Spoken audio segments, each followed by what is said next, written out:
Greetings again. This is the Oral History Microphone, and my name is Ray Mofield, and we're visiting on, I guess, what my wife calls the Bottom Road. I suppose that's the official name of it. Whatever, nearly everybody in the county seems to know where that is. And we're visiting in the home of Paul and Norma Koerner.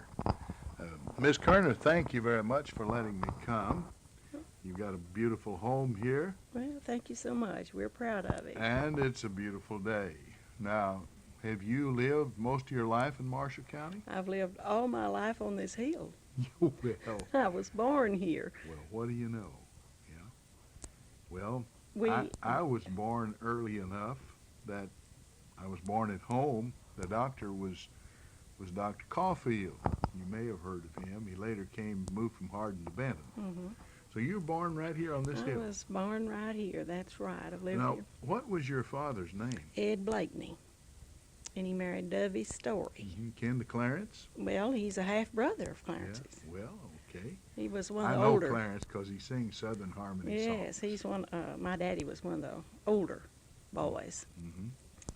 And Uncle Clarence, his mother and my grandfather married sometime after grandmother Blakeney died. I'm not old enough to go back that far, but No. anyway, I never knew any difference my grandmother from being a real my step grandmother from being a real grandmother. Now, your mother's name before she married? She was a Story, Dovey Story. Hmm. That's an old Marshall County Yes, name, too. yes. So you happen to remember the grandparents on either side, maybe? Well, my grandmother on my mother's side was Starks. Mhm. Now she was from somewhere around Hardin. I started to say there are an awful lot of Starkses around Hardin, at least. And my grandfather was named Frank Story, and her name was Perney, or that's what they called her. I think her name was Perney, but Mhm. they called her Perney. And I never saw any of my grandparents. My grandfather and grandmother on my daddy's side, of course, had passed away when I was born. Were there any brothers and sisters in your family? Well, yes, I have a brother, Guy Blakeney, and a sister, Reba Phillips. Hmm. Okay. And of course, I lost a little sister. And I've interviewed both of them. I believe you have. And Okay, now let's see. Where did you go to grade school? well, I went to McCain all 8 years. Had great teachers. All my teachers were good. They didn't do too good a job on me, you understand, but they were good teachers. Well, now, wait a minute. I think they did. Walked. You didn't have a school bus. Didn't have a school bus. And it was just a mile. Now, some had to walk much further than a mile, but I know until my daddy died, rainy afternoons or rainy mornings, he'd load the old Model T up and carry the whole bottom road to school, you know. Yeah. Or if it was a rainy afternoon, he'd come after us. But he died when I was 10 years old. And that stopped that, but we managed. Well, a mile really wasn't very far. They located those schools near enough together that most people didn't have to walk more than a couple of miles, did they? No, that's right. Now, I believe some of the boys and girls had to walk about a mile and a half Mhm. to get maybe back George Clark Lane. Seemed like they'd have to come further than I had to walk. But anyway, well, we had some that lived about a half a mile on further up the road that went to McCain. Of course, Griggs was up here, not very far. Then if you went very far beyond that up the bottom road, you got in the neighborhood of Oak Old Valley. Valley, but So- that was several miles off. Was there ever a school at Maple Hill, I wonder? I don't believe so. I don't think so. Griggs took care of all those students that lived up in there.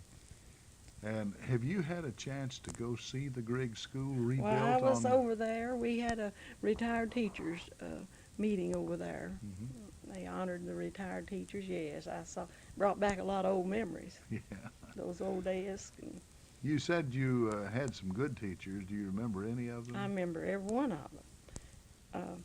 Curtis Griggs Morrison was my first, second, third grade teacher, and then Miss Alva Dickey was my fourth grade, and Edith Thomason Barnes was my fifth grade, and my sixth grade was Virgie Thomason, Well, and seventh grade, and then the eighth grade was Ruth Morrison York. All of them were good teachers. I promised Reed fortunate. Conder that I would interview Miss Virgie on television, and they'd put it away and keep it because she had been, I think, maybe the last teacher that taught at Griggs. And we did that earlier this year. She was a very charming person. Oh, yes. I need to Good get her teacher. on radio. She taught my youngest son, Uh-huh. and of course she taught me and taught my youngest son. What did you like best in school? I was a tomboy. I liked the recesses.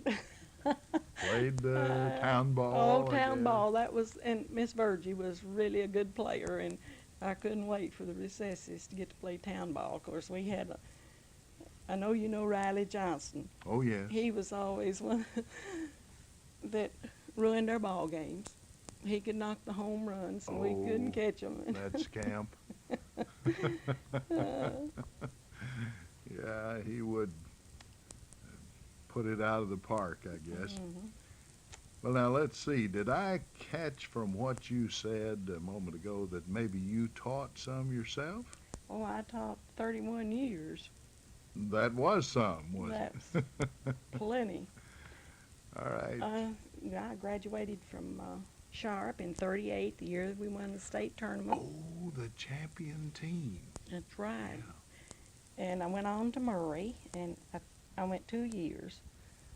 And then I got a position over at Elva in a one-room school. And if you don't think that's an eye-opener, you just walk in front of about 35 all grades waiting to tempt Were- the teacher. And Did you, in those days, you could get a certificate with 2 years? that's right, it was a provision. So, were there provisions for student teaching back then, or?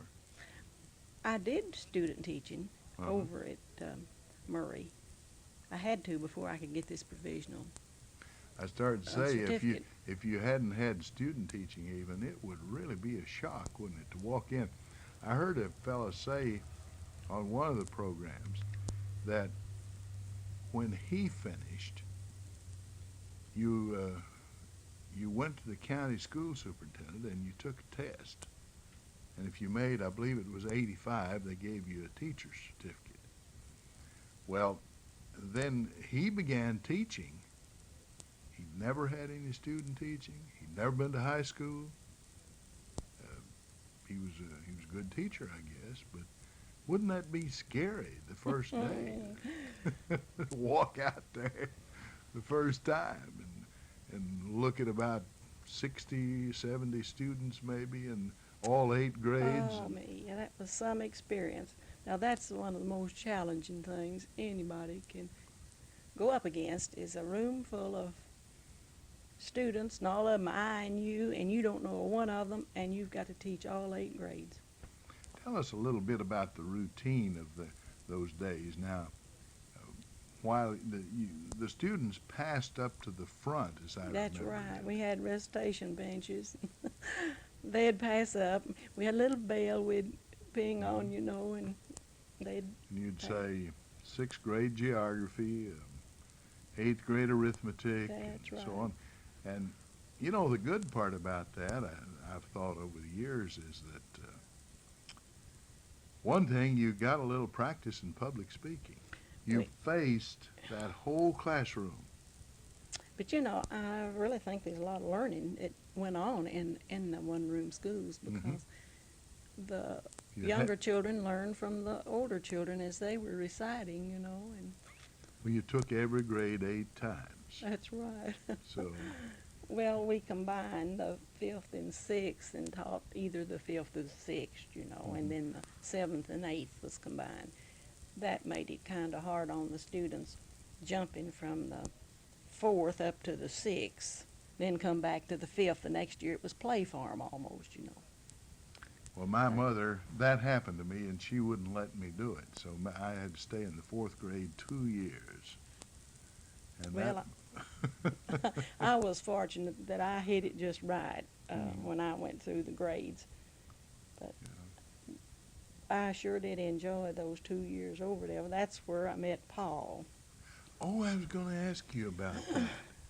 Yeah. Was he going He living in the neighborhood? No, he lived in McCracken County, and he was working over there close to Eva. And I don't know. We had a blind date that first one, and it just grew from there. You didn't go to a pie supper, did you?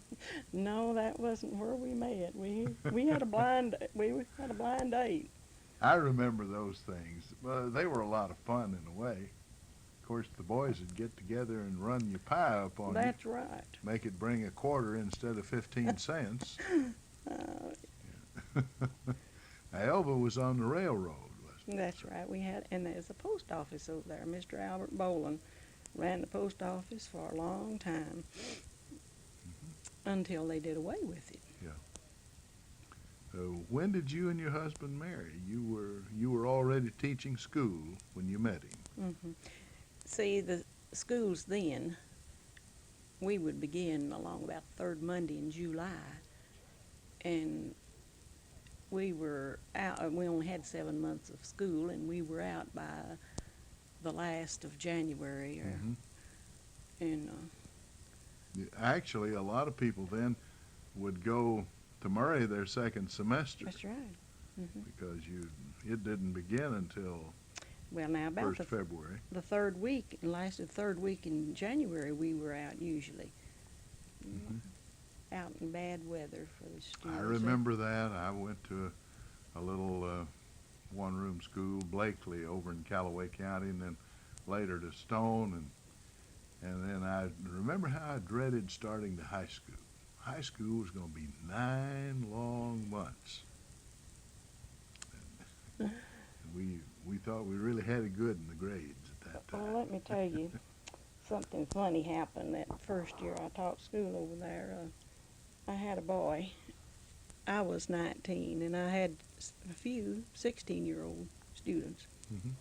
And I had one boy that was, he was a big boy, and I was sort of afraid of him there at the beginning, but I had my head set that I was going to be a good teacher, and they were not. I was going to have good discipline.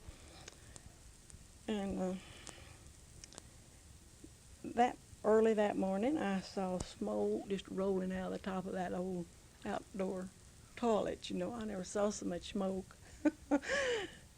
I went down, and I heard a little boy say, "She's coming, she's coming." And I just jerked that door open and pulled those boys out of there. They didn't think I would. They thought I'd stop when I got to the door, but I didn't. I just opened that door and jerked those boys out. And I had a boy tell me years later, said, "Well, he called me Miss Blakeney then, said, Miss Blakeney said, I never smoked but one time in my life, and you caught me." Yeah. I thought that Well, was... I tell you, I can remember that nearly every year the bigger boys would get together on Halloween, and we'd turn those outdoor toilets over. I never could figure out how the teacher knew who it was that did it. I don't know whether they were good guessers or I guess they were. Well, Because the next morning they'd say, "Okay, boys, come on, now let's go put her back up." they did a mean trick the boys did in high school when I was in high school. And I wasn't in on it, but I knew about it. I knew it was taking place. They uncoupled somebody's wagon. They got an old farmer's wagon and put it up on top of the schoolhouse and coupled it back together. That old school at Sharp. Oh, my. Well, you know, when I was in college at Murray, there were a couple of cars on campus besides a few commuters. And one of them was a new Chevrolet. Joe Brooks Phillips drove it. His dad was a dealer, of course. The other was a 29 Model A Ford. And a couple of boys named Swires from Pennsylvania, music majors, had driven that car down there. And on Halloween night, some of the boys got it. You remember the Pogue Library was just the library then. And on each, the east and west side, you went up a lot of steps, and then there was a level platform up there. That's, I guess, 10 feet off the ground, though. Well, they took the wheels off of that car and set it up there. And then, of course, finally, they had to gather in a lot of manpower to ever get the thing down again. The boys they're awful, aren't they? Well, it didn't seem like we never saw a thing out of the way this time around here. No. Seems like Usually, people don't do quite as wild a tricks in some regards as they did back then. and our oldest son came along in '43, and I dropped out of teaching and didn't go back to teaching until '49. And I taught a year at Palma. There was a 3-room school there then, and I taught the 4th and 5th grade at Palma that year, and then I transferred to Sharp and taught the 3rd and 4th grade 2 years. And then our second son came along, and I dropped out for 2 years. And then I went back to Sharp in '54, and I stayed there until '80. Uh-huh. Well, you haven't been retired but just a little whip stitch here. No, I could have still taught 6 more years, but I was afraid I'd get disabled to do some things I wanted to do. I like to fish. You want to go fishing? I wanted to fish, and I'd missed out on quilting and piecing quilts, things I like to do, and crocheting, because you don't do things like that when you're teaching. Oh, that's right. It's pretty tough. Too many papers to grade at night. You got to grade papers at home, and you have to do a little bit of housework, I guess, in your role as a wife and mother, and there are always things to do, plus teaching. And my mother lived with me, and she became disabled the last 10 years of her life. She'd had a stroke. She lived 10 years. She was 89 when she died, but it was kind of rough there taking care of her here in the home and trying to teach school too. But we made it. I remember that school at Palma. As you were going toward Paducah, you passed Irvin Poe's store, and then there was a little road that ran across, and then the school was in that corner over there. Across the gravel road at that time, plus the highway. You remember Mr. Boone Hill? Oh, yes. Well, he was school board chairman for a long time, wasn't he? School had started, and they needed a 3rd teacher out there. And I went in that year 2 weeks late because I hadn't thought about teaching, and he sent me word. And he later told me, I knew if we'd get you back into it, you'd stay. And Hang on to it. that was after the war, and they needed teachers so badly, that... He was a psychologist, wasn't he? That's right. Okay, now, your husband was working near the home. What did he principally do? He's a farmer, still farming. Uh-huh. But he's partially retired, but he raises cattle. He has a lot of cattle. That's why we're short of water. Well, it's been dry, I've been told, for we haven't had quite normal rainfall, averaging out the entire year for the last 5 years. It's getting pretty serious. That's And right. this year we're, say, 12 inches short in Marshall County All already. the ponds around are dry. People are cleaning out ponds, and it's getting serious. That's right. I remember a 1-year drought that was the worst of all time. That was 1930. But this has gone on and on and on, and it's built up until we really had a lengthier dry spell than the 1930, though it wasn't as severe in any 1 year as it was then. All right, he came out of McCracken County. That's right. We're the only Koerners in Marshall County. Koerner. Koerner, and I've That's told the him German spelling. I wished we did left that O out. People, I've been called Koerner, Mrs. Koerner, Mrs. Comer, and everything but Koerner. There was one advantage to the work name Koerner, and that's when I went back to school after I married. Mm-hmm. Most of the teachers would look at it and skip my name, you know. And Maybe you didn't get named to as many committees that way. I know one man, he'd look at me, one man teacher, he wanted to call on me, but he wouldn't tackle that name, and I was thankful. But I hit an English teacher, and she didn't call my name. She called on me every day to tell a story in mythology, and you know, you have to be up on your toes in mythology whenever you're expecting to be called on for the least little incident in the story. Well, of course, there were some that did anglicize their names. For example, in Illinois, Otto Koerner's family dropped the O and became Koerner, and he was elected governor. So, Well, that's a German name. uh-huh. Paul's daddy was German. Mm-hmm. Well, his mother was German too. She was a Herzog from McCracken County. They were Right, now you had the two sons then. That's right, two sons. We lost a son in '68. Where do they live? Well, the only son we have he works in Oak Ridge. Mm-hmm. Oak Ridge, Tennessee. That's right. That's a good long ways down the pike, so you don't get to see him every day. No. Mm-mm. Are there grandchildren? I have two boys. Well, they're both in college now. Mm-hmm. We're proud of those boys. One worked, and he'd got a year of college and quit and went to work, and he decided that there wasn't much future in his job. He'd quit and go back to school. He's 27 years old, so he's back in school with the young one. We're proud of that young one. He was valedictorian of his class. And Yeah. he's made a 4.0 standing in college. He's had 1 year of That's college. wonderful. Is he going to UT? No, he's going to, they transferred, they went to Roane State. He got a scholarship of something, State Board of Regents, I believe. It was a state school the scholarship was for. So they transferred both of them over to East Tennessee University. That's over Johnson City. Yeah.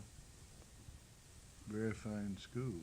And They even have a medical school well, there that's now. right. That's why the young one wanted to go there. He's going into medicine. Yeah. Of some, I don't know what phase of it, but he. Well, that's great. He can go to medical school there if he wants to. So that'll be very good. At one time, they were in the Ohio Valley Conference, and we played them in sports. We don't do that very much anymore because they're now in the Southern Conference. Well, that's over right on the Virginia line almost, I Good think. long ways. Yeah. By the time you get to Tennessee Eastman Corporation at Kingsport, Johnson City, there's quite a little town built up there around 3 or 4 smaller places. But a good bit of population in that area. Well, that's fine. Do you remember anything especially funny about some of the events you've had over the years that you could share with us? Oh, I don't. I've had a lot of funny experiences, but to bring them to mind, now you can't do that. Yeah, well, let's see. When you didn't go to Benton every day back in your school days and early days, but you did go on, well, let's say, Tater Day. What was it like back then? I went to Tater Day every year until I married, and then that ended it. Oh, me. Sophisticated McCracken County and wouldn't go. Huh? No, but I was, well, you know how young girls are. They look around and. Yeah. I'll tell you a little experience. I went my daddy carried me to the dentist, mother and daddy did. And Dr. Faust was the dentist in Benton then, and I had cried with a remember him. toothache, I remember he drove a Hupmobile. I had kept my mother and daddy up 2 or 3 nights with a toothache. So they carried me over there and get this tooth pulled. Now, I was little, I guess about 6 years old, I don't remember. But anyway, Dr. Faust deadened that jaw tooth, and then when he started to pull it, I wouldn't let him pull it. He wouldn't give me 1 more minute. I just wanted 1 more minute every time. Just give me another minute, but he wouldn't do it. And my daddy was so mad at me, and when he could get my mouth open and got his fingers in there, and then I clamped down on it, I bit his finger. And he jerked the forceps and cut a hole in my cheek. And my daddy was so mad at me. And when we got home, and one of my baby teeth is knocked crossways. It'd been loose, but I wouldn't let anybody pull it. And my daddy made me walk up to him, and I want you to know he pulled that tooth, and I didn't cry either. He was so mad at me. Yeah. Well, I couldn't. I don't know how many times my mother told Dr. Faust. Now we don't blame you. We don't blame you. It is her fault. yeah. Today there might have been a lawsuit. That's right. I can remember being such an awful coward about teeth. And this is one of my baby teeth. And so my mother had told me that I ought to have it pulled and swallow it in my sleep. And it had finally it was just hanging by one little side. You could see almost the whole tooth. And so I said, well, maybe we could tie a string on it and tie it to the doorknob and then open the door, and that way it would pull it. So Mother went to get a thread to do that. When she started to tie it on, though, it just fell out. It didn't even bleed. And there I had made such a fuss about it. Oh, those were the funny times, of course. Well, I want to thank you a great deal. The half-hour time has rolled away very rapidly. Is there any one last thing you want to say? No, I don't think so. I'm just enjoying every day of my retirement. Well, that's wonderful. Every day is a new day. That's good. And your husband is sort of semi-retired, He's so semi-retired. He just has cattle now. yeah, We enjoy it. that's good. His vacation's over, he says, now that I'm through teaching. Very good. We've been visiting with Paul and Norma Koerner on the Bottom Road in Marshall County. We've interviewed them on the oral history broadcast, and we thank them very much for allowing us to come. We know you'll enjoy it. And keep listening every Monday at 8:25. I'm Ray Mofield, and now back to our studio in Benton.